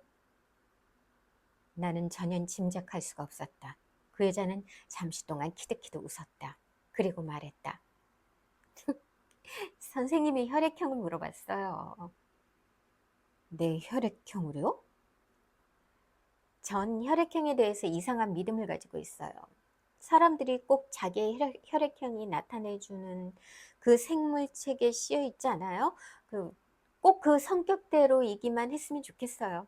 그럼 세상엔 손가락으로 꼽을 정도의 성격밖에 없을 게 아니에요? 그게 어디 믿음입니까? 희망이지. 전 제가 바라는 것은 그대로 믿어버리는 성격이에요. 그럼 무슨 혈액형입니까? 바보라는 이름의 혈액형이에요. 우리는 후덥지근한 공기 속에서 괴롭게 웃었다. 나는 그 여자의 프로필을 훔쳐보았다. 그 여자는 이제 웃음을 그치고 입을 꾹 다물고 그 커다란 눈으로 앞을 똑바로 응시하고 있었고 코끝에 땀이 맺혀 있었다. 그 여자는 어린아이처럼 나를 따라오고 있었다. 나는 나의 한 손으로 그 여자의 한 손을 잡았다. 그 여자는 놀라는 듯했다. 나는 얼른 손을 놓았다. 잠시 후에 나는 다시 손을 잡았다. 그 여자는 이번엔 놀라지 않았다. 우리가 잡고 있는 손바닥과 손바닥의 틈으로 희미한 바람이 새어나가고 있었다. 무작정 서울에만 가면 어떻게 할 작정이요? 내가 물었다. 이렇게 좋은 오빠가 있는데 어떻게 해주겠죠? 여자는 나를 쳐다보며 방긋 웃었다. 신랑감이야 수두룩하긴 하지만 서울보다는 고향에 가 있는 게 낫지 않을까요? 고향보다는 여기가 나아요. 그럼 여기 그대로 있는 게... 아이, 선생님, 절 데리고 가시지 않을 작정이시군요? 여자는 울상을 지으며 내 손을 뿌리쳤다. 사실 나는 내 자신을 알 수 없었다. 사실 나는 감상이나 연민으로서 세상을 향하고 사는 나이도 지난 것이다. 사실 나는 몇 시간 전에 조가 얘기했듯이 빽이 좋고 돈 많은 과부를 만난 것을 반드시 바랐던 것은 아니지만 결과적으로는 잘 되었다고 생각하고 있는 사람인 것이다. 나는 내게서 달아나 버렸던 여자에 대한 것과는 다른 사랑을 지금의 내 아내에 대하여 갖고 있었다. 그러면서도 나는 구름이 끼어 있는 하늘 밑에 바다로 뻗은 방죽 위를 걸어가면서 다시 내 곁에 선 여자의 손을 잡았다. 나는 지금 우리가 찾아가고 있는 집에 대하여 여자에게 설명해 주었다. 어느 해 나는 그 집에서 방 한 칸을 얻어들고 더러워진 나의 폐를 씻어내고 있었다. 어머니도 세상을 떠나간 뒤였다. 이 바닷가에서 보낸 1년, 그때 내가 쓴 모든 편지들 속에서 사람들은 쓸쓸하다라는 단어를 쉽게 발견할 수 있었다.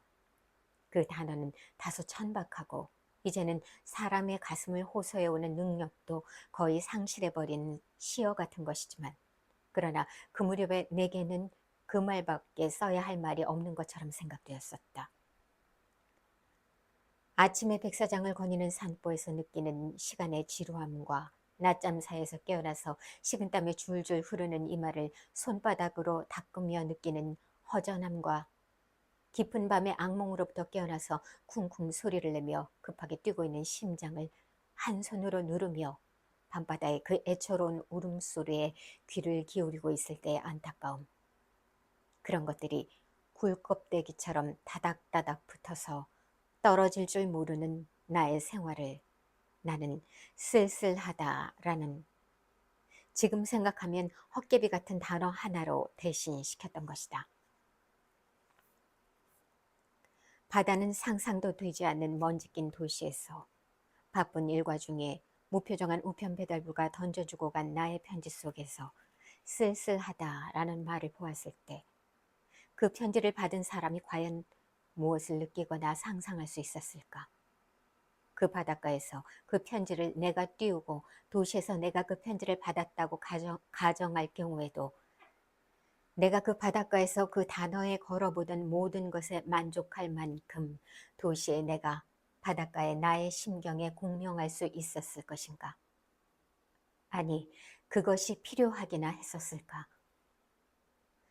그러나 정확하게 말하자면 그 무렵 편지를 쓰기 위해 책상 앞으로 다가가고 있던 나도 지금에 와서 내가 하고 있는 바와 같은 가정과 질문을 어렴풋이나마 하고 있었고, 그 대답을 아니다로 생각하고 있었던 듯하다. 그러면서도 그는 그 속에 쓸쓸하다라는 단어가 씌어진 편지를 썼고, 때로는 바다가 암청색으로 서투르게 그려진 엽서를 사방으로 띄웠다. 세상에서 제일 먼저 편지를 쓴 사람은 어떤 사람이었을까요? 내가 말했다. 아, 편지. 정말 편지를 받는 것처럼 기쁜 일은 없어요. 정말 누구였을까요? 아마 선생님처럼 외로운 사람이었겠죠? 여자의 손이 내 손 안에서 꼼지락거렸다. 나는 그 손이 그렇게 말하고 있는 듯한 느낌이 들었다. 그리고 인숙이처럼 내가 말했다. 네. 우리는 서로 고개를 돌려 마주보며 웃음 지었다. 우리는 우리가 찾아가는 집에 도착했다. 세월이 그 집과 그 집 사람들만은 피해서 지나갔던 모양이다. 주인들은 나를 옛날의 나로 대해주었고, 그러자 나는 옛날의 내가 되었다. 나는 가지고 온 선물을 내놓았고 그 집 주인 부부는 내가 들어있던 방을 우리에게 제공해 주었다. 나는 그 방에서 여자의 조바심을, 마치 칼을 들고 달려드는 사람으로부터 누군가 자기의 손에서 칼을 빼앗아 주지 않으면 상대편을 찌르고 말 듯한 절망을 느끼는 사람으로부터 칼을 빼앗듯이 그 여자의 조바심을 빼앗아 주었다. 그 여자는 처녀는 아니었다. 우리는 다시 방문을 열고 물결이 다소 거센 바다를 내어다보며 오랫동안 말없이 누워 있었다. 서울에 가고 싶어요. 단지 그것뿐이에요. 한참 후에 여자가 말했다. 나는 손가락으로 여자의 볼 위에 의미 없는 도화를 그리고 있었다. 세상엔 착한 사람이 있을까? 나는 방으로 불어오는 해풍 때문에 불이 꺼져버린 담배에 다시 불을 붙이며 말했다. 절 나무라시는 거죠? 착하게 보아주려는 마음이 없으면 아무도 착하지 않을 거예요. 나는 우리가 불교도라고 생각했다. 선생님은 착한 분이세요? 인숙이가 믿어주는 한 나는 다시 한번 우리가 불교도라고 생각했다. 여자는 누운 채 내게 조금 더 다가왔다. 바닷가로 나가요. 네? 노래 불러드릴게요. 여자가 말했다. 그러나 우리는 일어나지 않았다. 바닷가로 나가요. 네? 방은 너무 더워요. 우리는 일어나서 밖으로 나왔다. 우리는 백사장을 걸어서 인가가 보이지 않는 바닷가의 바위 위에 앉았다.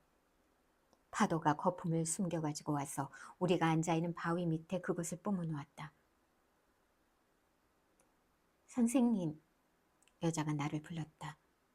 나는 여자 쪽으로 고개를 돌렸다. 자기 자신이 싫어지는 것을 경험하신 적이 있으세요? 여자가 꾸민 명랑한 목소리로 물었다. 나는 기억을 헤쳐보았다. 나는 고개를 끄덕이며 말했다. 언젠가 나와 함께 자던 친구가 다음날 아침에 내가 코를 골면서 자더라는 것을 알려주었을 때였지. 그땐 정말이지 살맛이 나지 않았어. 나는 여자를 웃기기 위해서 그렇게 말했다. 그러나 여자는 웃지 않고 조용히 고개만 끄덕였다. 한참 후에 여자가 말했다. 선생님, 저 서울에 가고 싶지 않아요. 나는 여자의 손을 달라고 하며 잡았다. 나는 그 손을 힘을 주어 쥐면서 말했다. 우리 서로 거짓말은 하지 말기로 해. 거짓말 아니에요. 여자는 빙긋 웃으면서 말했다. 어떤 갯날 불러드릴게요. 그치만 오늘은 흐린걸? 나는 어떤 갯날에 그 이별을 생각하며 말했다. 흐린 날엔 사람들은 헤어지지 말기로 하자. 손을 내밀고 그 손을 잡는 사람이 있으면 그 사람을 가까이 좀 더 가까이 끌어당겨 주기로 하자. 나는 그 여자에게 사랑한다고 말하고 싶었다. 그러나 사랑한다라는 그 국어의 어색함이 그렇게 말하고 싶은 나의 충동을 쫓아버렸다. 우리가 바닷가에서 읍내로 돌아온 것은 저녁에 어둠이 밀려든 뒤였다. 읍내에 들어오기 조금 전에 우리는 방주기에서 키스를 했다. 전 선생님께서 여기 계시는 일주일 동안만 멋있는 연애를 할 계획이니까 그렇게 알고 계세요? 헤어지면서 여자가 말했다. 그렇지만 내 힘이 더 세니까 별 수 없이 내게 끌려서 서울까지 가게 될걸? 내가 말했다. 집으로 돌아와서 나는 후배인 박이 낮에 다녀간 것을 알았다. 그는 내가 무진에 계시는 동안 심심하시지 않을까 하여 읽으시라고 책 3권을 두고 갔다.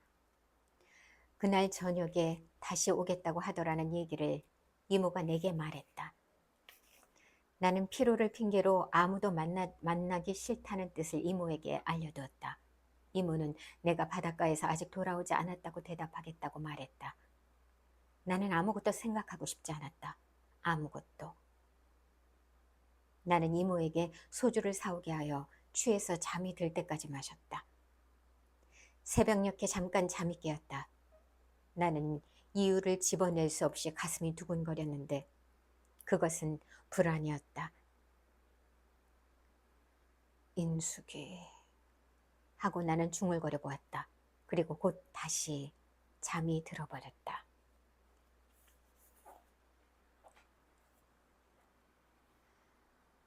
당신은 무진을 떠나고 있습니다. 나는 이모가 나를 흔들어 깨워서 눈을 떴다. 늦은 아침이었다. 이모는 전보 한 통을 내게 건네주었다. 엎드려 누운 채 나는 전보를 펴보았다. 27일 회의 참석 필요, 급상경 바람, 0. 27일은 모레였고 0은 아내였다. 나는 아프도록 쑤시는 이마를 베게 되었다. 나는 숨을 거칠게 쉬고 있었다. 나는 내 호흡을 진정시키려고 했다. 아내의 전보가 무진에 와서 내가 한 모든 행동과 사고를 내게 점점 명료하게 드러내 보여주었다. 모든 것이 선입관 때문이었다. 결국 아내의 전보는 그렇게 얘기하고 있었다.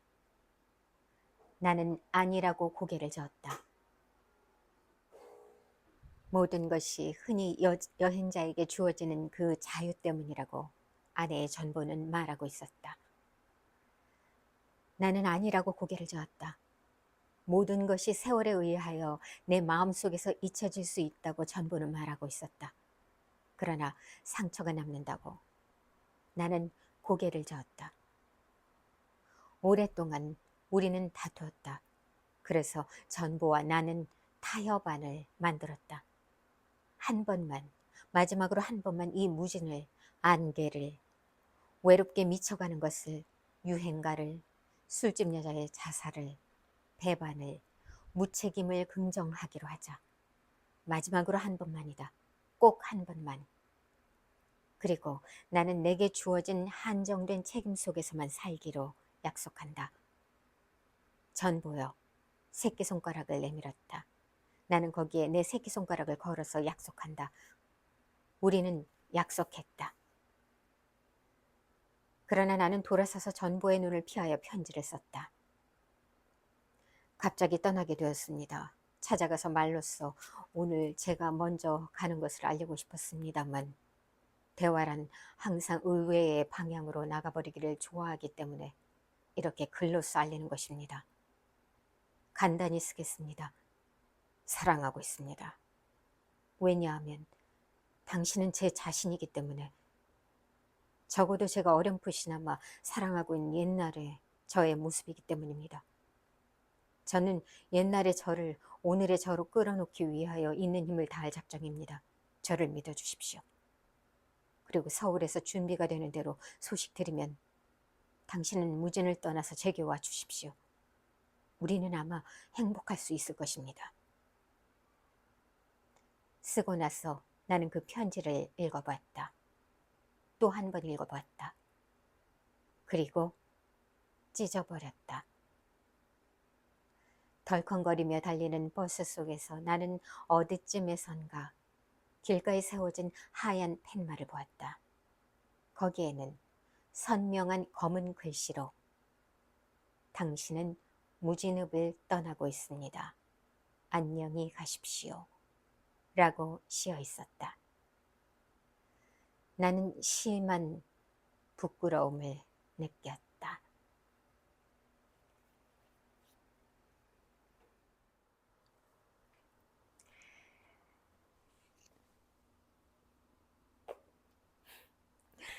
네, 이렇게 해서 무진기행 낭독을 마쳤습니다.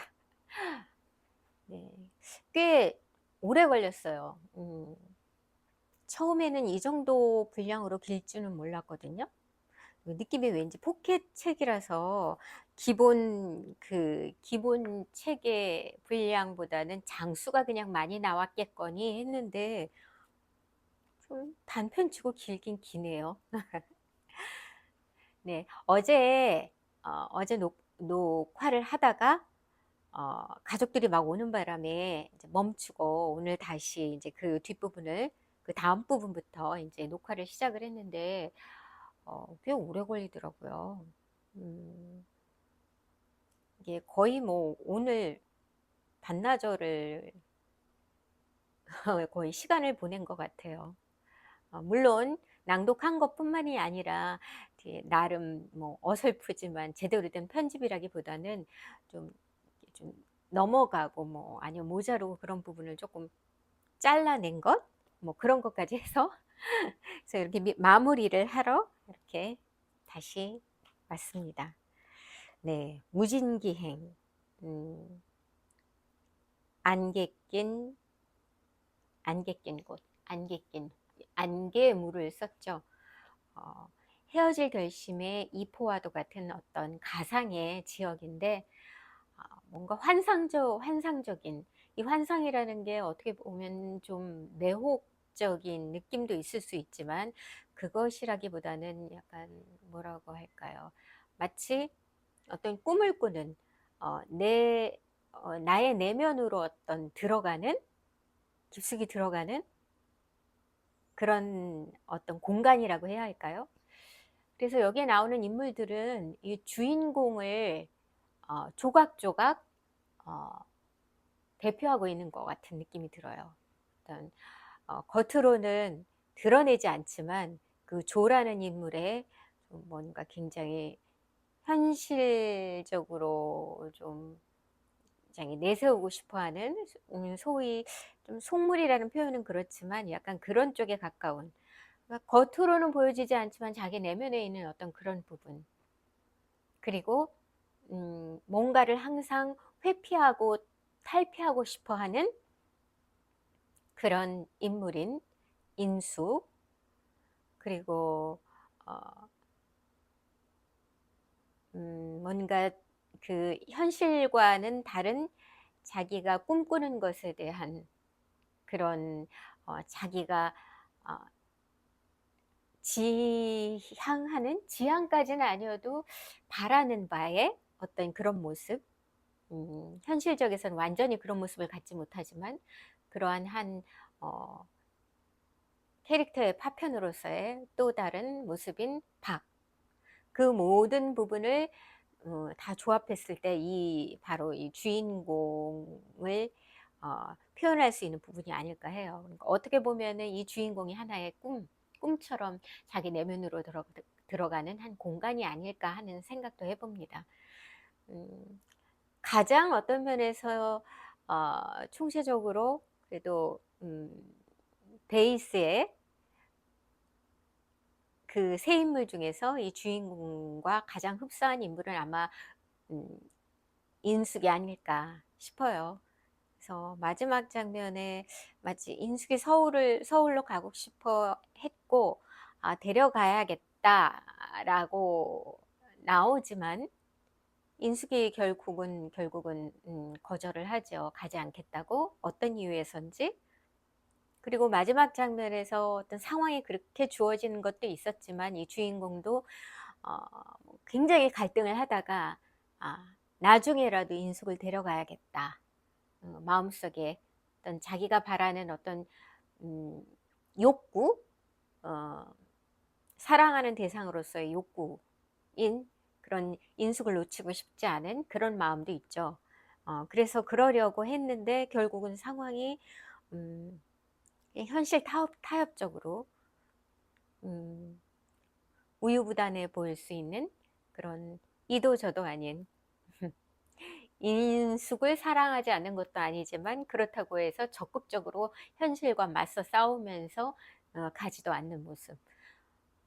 인숙은 아마도 마음속으로는 그 어떤 음, 사랑하는 대상을 쫓아서 탈출하고 싶긴 하지만 어쩌면 그쪽으로 간다 하더라도 결국은 또 어딘가로 탈출하고 싶을 거라는 그러한 모습을 아마도 이 주인공을 통해서 자기 모습을 투영한 게 아닐까, 인숙의 입장에서는.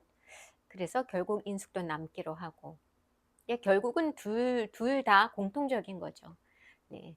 그런 면에서 아마 그 두 인물은 성이 다를 뿐이지, 남자 여자가 다를 뿐이지, 그래서 가장 닮아 있는 캐릭터가 아닐까 싶습니다. 한마디로 이 무진이라는 것은 어떤 꿈 같은 내면으로의 여행이지 않을까 싶어요. 그래서 또 매력적인 부분도 있고요. 그래서 매혹적이기도 하고요. 그런 것 같습니다. 네. 제가 좀 읽다가 오늘따라 좀 이게 혀가 잘 안 돌아가서 좀 약간 뻣뻣한 감이 있었고요. 그리고 어제 녹화한 것보다 이게 또 날이 변하니까 상황적으로 약간 톤이 조금 달라진 부분도 있지만 뭐 그렇게 이상하지 않았죠? 네. 오늘 이렇게 해서 그냥 이렇게 하루가 지나가고 바로 저쪽에서는 제가 준비해 둔 제 저녁이 기다리고 있습니다. 다행인지 모르지만 오늘은 어 남편도 뭐 약속이 있고 제 아들도 오늘 인제 도로 본인이 인제 어 독립 뭐 재정적으로 독립한 건 아니지만 학교 때문에 독립해서 있는데 방학이라서 왔다 갔다 했거든요. 근데 이제 좀 볼 일도 있고 해서 다시 인제 자기가 본인이 사는 어 자취방으로 오늘 갔기 때문에 오늘 오롯이 저 혼자입니다. 그래서 오늘 저녁 시간은 맛있게 혼자 저녁을 먹을 예정입니다. 네. 좀 마음을 졸이면서 식구들이 올까 봐 걱정하면서 이렇게 녹화를 할 때는 조금 불안하거든요. 근데 오늘은 다행히도 그런 걱정은 안 해서 너무 좋습니다. 네, 자 이제 저는 우리 강아지 밥을 줄 거고요. 저도 맛있게 저녁을 먹을 거고요. 그리고 여러분도 지금 이 동영상을 보시는 시간이 어느 때일지 모르지만 음 나름 포근한 저녁 시간이면 저녁 시간인 대로, 낮 시간이면 낮 시간인 대로, 잠자리 들기 전이면 전인 대로 그렇게 나름 포근한 풍요로움을 선사했으면 좋겠다, 선사해 드렸으면 좋겠다 싶은 심정입니다. 부족하지만 음 제 채널이 마음에 드셨다면 아니면 나쁘지 않으셨다면 구독, 좋아요, 알림 설정 꼭 잊지 마시고 특히나 웬만하면 좋아요를 조금 눌러주시면 감사하겠어요. 그래야 이 제 동영상이 많이 퍼지거든요. 네, 물론 좀 굉장히 날것에 좀 부족한 점이 많은 동영상이고 하지만 그냥 중년의 그냥 아줌마가 이렇게 편안하게 여러분과 소통을 하려고 하는 것인 만큼 애정을 갖고 봐주셨으면 감사하겠습니다. 자, 이제 저는 그만 물러가겠습니다. 지니의 소리글방 지니 임유진이었습니다. 안녕히 계세요.